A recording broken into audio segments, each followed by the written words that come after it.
Hello and welcome to the Solve Network. My name is Shane Borza and I'll be your host. Along with my co-founder Benjamin Goss, we'd like to welcome you. Our mission is to provide solutions and create a network of experts for you to learn from. Now this show is a little different than most podcasts as it is actually a live call held twice a month. If you can, please join us on the first and third Thursday of each month so you can get your questions answered live and direct from the experts themselves. If you're an expert, please contact me at shaneborza.com so you can be a part of the network. And now, here's our show. So welcome everyone to another call on the Solve Network. Today's guest expert is Deauke Robbens, who's going to be talking about leadership training with horses, which I'm very excited to learn more about. And I first met her when she came on the first time and did a talk about healthy habits. So I'm very happy to welcome her back. Hi, I'm Shane Borza, a climber, creator, and coach, and I want you to build the skill of health and fitness. My new course is a priceless gift to you, and it's available exclusively on PonoQuest.com. That's P-O-N-O Quest.com. Build the Skill is a minimalistic, functional, real-world fitness program which can help you to move better and get stronger faster. I can't wait for you to check it out, and when you do, please let me know how it helps you. That's Build the Skill at PonoQuest.com. And without any further ado, I'd like to welcome Deauke, and thank you so much for being on tonight. Hi, Shane. Hi, everyone. Thank you for having me once again. So I'm very excited to present this topic to you, which is not yet known that well, especially in the US. So I'm originally from Belgium, Europe, and Belgium and like the Netherlands, they're already big on this topic. So I'm happy to introduce it a little bit more and tell you a little bit more about it in the US, especially. So I have a couple slides for you. It's more for the pictures because they say more than words. So I'm going to start with sharing my screen. So today I'm going to talk about leadership coaching with horsepower. So that means horse-assisted leadership trainings or equine assisted leadership trainings, how they often call them as well. And my subtitle is How Horses Are Our Teachers for Self-Discovery and Self-Improvement. I want to share first how it all began. So I did not grow up with horses.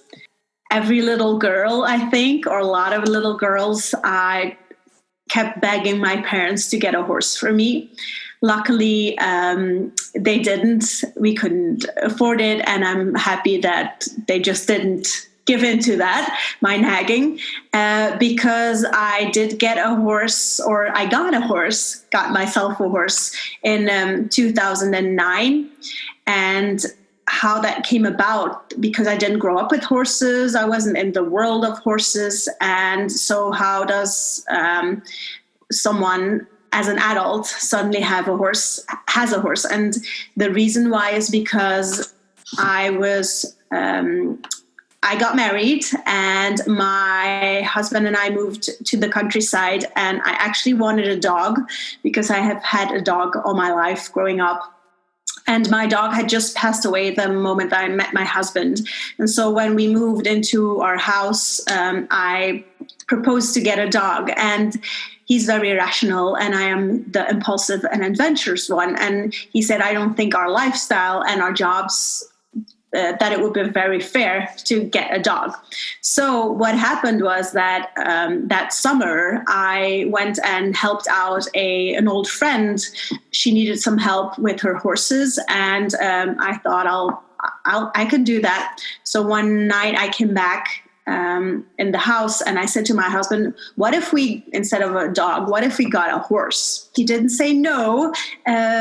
So that's why I pushed it a little bit, and we had some pasture behind our house. And so 6 months later, we had a horse. And it was an 1,100-pound Friesian. They're pretty tall horses, draft type of horses. And I, besides as a little girl doing some horse riding camps in the summer, I knew very, very little about horses. So the journey began about learning about horses and learning how to interact with them. And this horse had been ridden by a 12-year-old girl and taken care of by a little girl. So I thought, if she can do it, I can probably do it too. Well, after a couple of weeks, things went like downward. And I started to actually get a little bit scared, be afraid of the horse. I didn't understand him, and I thought he was pretty pushy, and I felt a little bit threatened. And I got actually scared. And it was one of the only moments in my life that I regret getting a horse, because I thought, what did I get myself into now?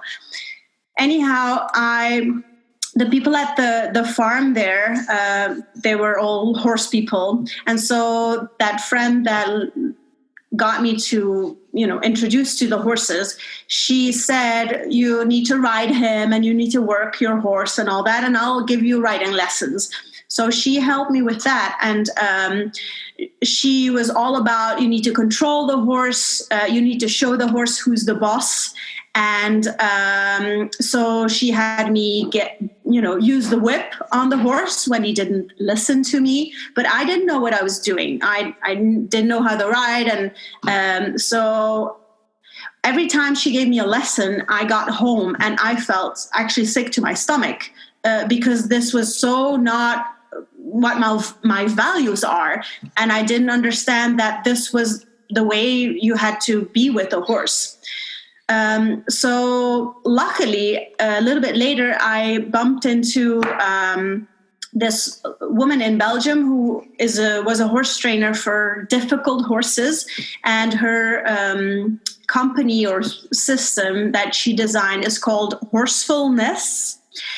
And so I had her help me with my horse, and so she taught me horsefulness is horsemanship with mindfulness combined. And so the more and more I learned, I thought, like, this is a blessing that I bumped into this lady, because this feels so much better than what I was taught in the beginning.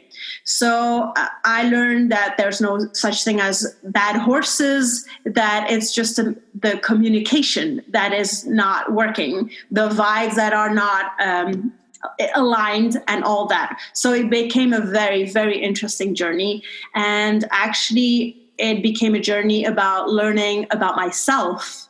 I felt that whatever challenge I bumped into with the horse, it always taught me something about myself. And I approached it with a lot of patience and understanding. And imagine that you meet a creature and you want to, or another person from another, and you want to communicate, but there is no mutual language.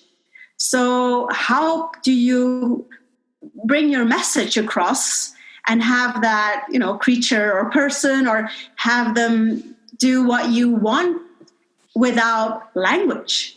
So with me not knowing so little about horses, I learned that, it's body language, and it's your energy, and it's your intention and your direction. So I learned all about that. And I learned also that if you are not a great leader, if you don't know what direction you are going or what your intention is, if you don't know that yourself, then how can that second person creature, how can they follow you?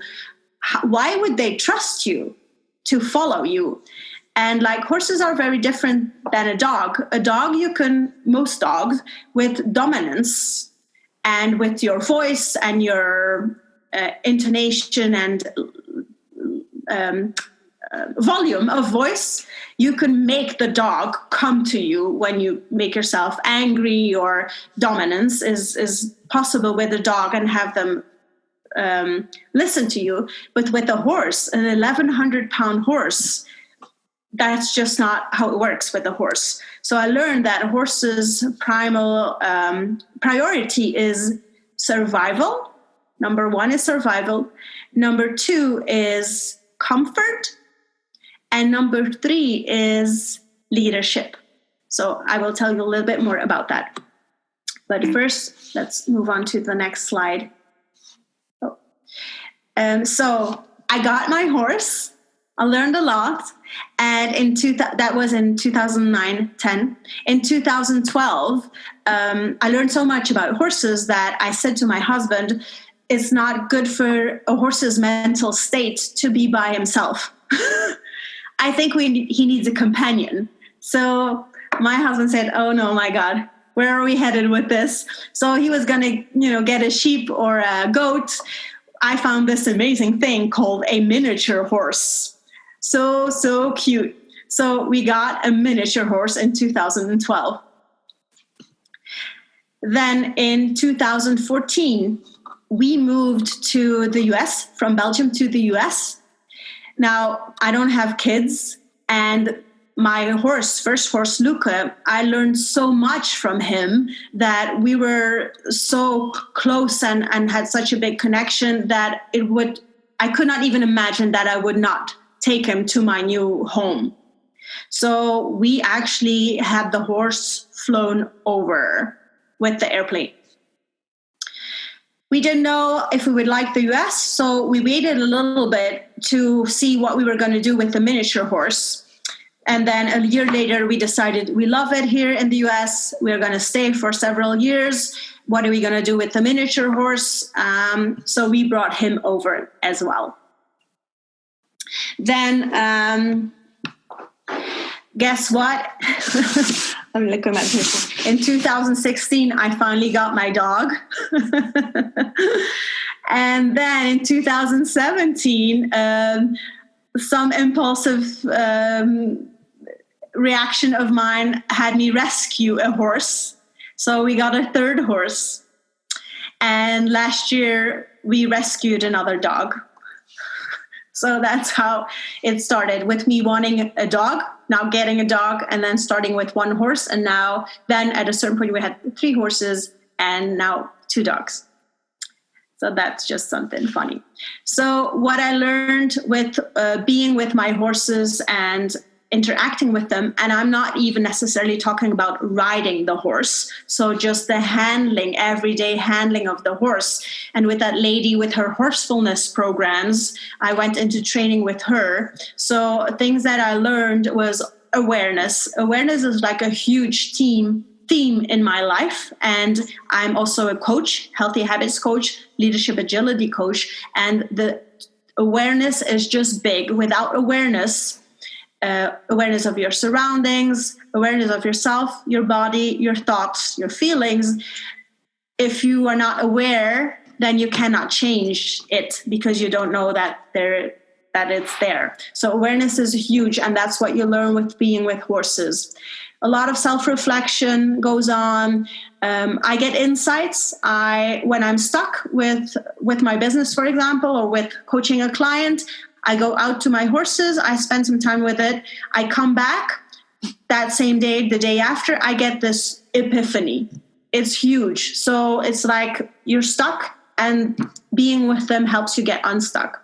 You also have to think out of the box. You're in an environment, you're out in nature, you're not in your office setting. Like I said, you can't dominate horses, so you need to think differently than you're used to with your interaction with people or with dogs.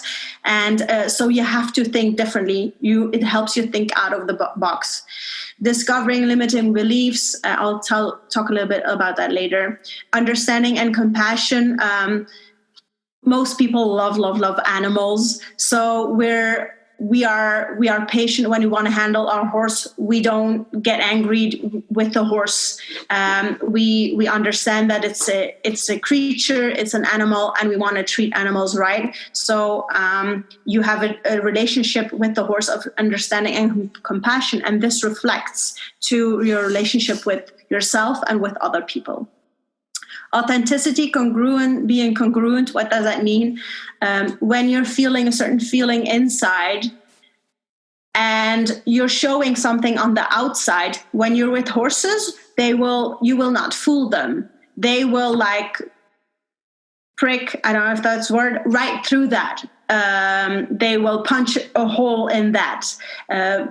For example, when I do coaching with horses, with people that are used to being with horses and who say, I know all about horses, I grew up with them, and they pretend, I mean it in a good way, in a nice way. They pretend to be totally comfortable with horses, for example, but then they are with my big Frisian, and my Frisian responds like there's something off. The energy is not, the vibes are not sending out the right the vibes that are going on the inside. So if the person is scared or is a lot of ego is going on, then the horse will show you that something is off and this is not right, and he will give little signals to show that. And then I point that out as the facilitator of the coaching session. I point that out to the person. The horses, working with horses can also teach you to do nothing. We are so, us humans, and more so like the older, my generation and older, we are not used to doing nothing. And doing nothing is actually a thing. And it's hard for most people to do nothing. That means just to sit there and be. Just sit and be. So that's what you can learn with horses. You don't have to always have an activity to be happy or to feel content. So that's also what you learn. You learn about confidence. The list is limitless, what you can learn with working with horses. So leadership in horses, why is that theme does it work so well with horses? Because what horses want, their priorities, first survival, then comfort, then leadership, is a little bit what most humans want as well. They first want to feel safe, and then they want to be comfortable, have the food, water, warmth, cold, whatever they're needing. And when that is satisfied, they will look for leadership. Horses are in a herd, several horses in one herd, and there is always a leader horse. Sometimes that shifts. And when you come in as a human, you are supposed to take up that leadership role, so that then you are in leadership. Now, when you have no direction, your intentions are not set in stone, then the horses will feel that there's something wrong, and they will, and you're being incongruent, they will not follow you as a leader. And you can then use force, dominance, but that will damage the relationship that you've built with the horse or your future relationship, and that won't work. So why leadership with the horses is because they're big, and you can't, with human force, you cannot force them to do something. So you have to think differently to motivate them why they should follow you or why they should do what you ask them to do. So it's very, very unique. The coaching setups that I offer is one-on-one. That means that there there's the horse and there's the individual, and I am the facilitator. So I offer 7-week sessions, and every 1 day a week, there's one session a week, and every session the individual gets a kind of an assignment. It's set. It's specified upfront what that is, and then I observe how this person performs that assignment, and I'm observing, and then afterwards I give feedback to this person, and with that feedback, this person gets insights. A lot of self-reflection is going on, self-discovery, and learning about herself or himself, and learning about relationships with other people. And that's mostly a 7-week program. Then I also offer in duo. That means that you come with 2 people, a couple, 2 friends, or 2 people that don't know each other. And here is what you see here, these acrobatic things. This is horse and yoga. So yes, you can actually do yoga with a horse, and you don't necessarily have to be on the horse. I will show you how that goes if you're not on the horse in a minute. So this is with 2, and what is great about this is that it's about trust, it's about communicating with each other. So there is always a handler of the horse, and then there's someone that is doing the activity. That is in duo. Then always debriefing afterwards, always time for self-reflection. Here is an example of horse and yoga, not on the horse. I'm not sure. It's the first time I did a video in a presentation, so I'm not sure if it'll want to. It's streaming, so let's just give it 5 seconds, and if not, then I'll make sure that I get it to you, Shane, and that you can post it or something. So it keeps. While we're waiting, is the duo also 7 weeks, like the one-on-one? This can be a one-time session. Of course, follow-up sessions are great, because the first time maybe this person has never been so close with a horse, has never been on a horse. So the more sessions, the more you learn about yourself. Yeah.